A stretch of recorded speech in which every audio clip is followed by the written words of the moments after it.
And now at 4 o'clock, you are looking live as flags fly at half-staff at government buildings in North Carolina. This time in honor of a Wake County deputy, Ned Byrd, who was shot and killed last night while responding to a call. The manhunt for Deputy Byrd's killer has entered its 17th hour. Thanks for joining us. I'm Lena Tillett. And I'm Dan Haggerty. Today, we're learning about the call that brought Byrd and his canine partner to the scene. The sheriff's office says Deputy Byrd was found dead along an area of Battle Bridge Road. This is near Auburn-Knightdale Road in southeast Wake County. And that's where we find WRAL's Joe Fisher. He joins us live with the latest on this desperate search. Dan, Sheriff Baker says they are following leads looking for a man who might be driving a white pickup truck. Law enforcement agencies from across the area have joined this search. You are looking live here at Battle Bridge Road, which is blocked off after a 13-year veteran of the sheriff's office was gunned down in the line of duty. So far, all we have is that a deputy was shot. Deputy Ned Byrd joined the Wake County Sheriff's Office as a detention officer in 2009, becoming a deputy in 2018, then a canine officer. Deputy Byrd died last night after the sheriff says someone shot him multiple times while he was checking on a suspicious car. He's very dedicated and committed deputy sheriff. Loves serving and protecting this county.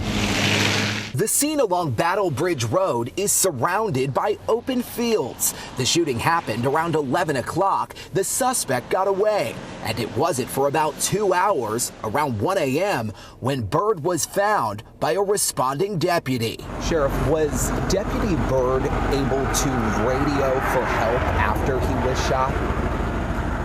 There is no indication of that. But after not hearing from him, backup was called. His dog was still inside the vehicle, which tells me and tells us that what he got out on apparently to him at that time didn't appear to be any sort of a threat. A dedicated deputy is being remembered by friends as caring and generous as investigators piece together the final moments of his life.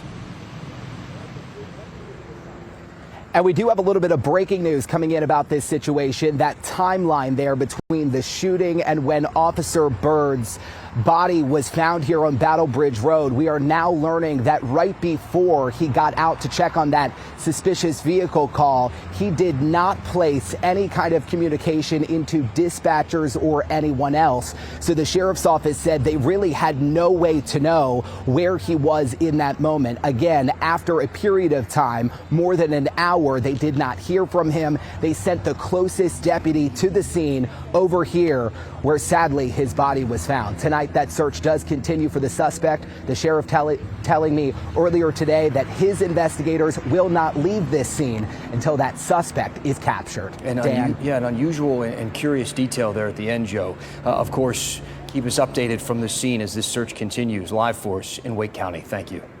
Now, we've learned it was Ned Byrd's dream to be a deputy. That's what we heard today from friends and from former Sheriff Donnie Harrison, who also knew him.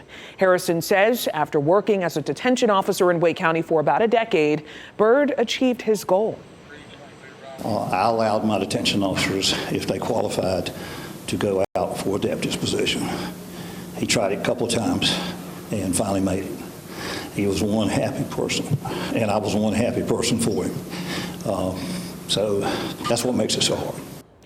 And at 5 o'clock, reporter Sarah Kruger will share more about the impact that he had out of uniform, speaking with one of his best friends.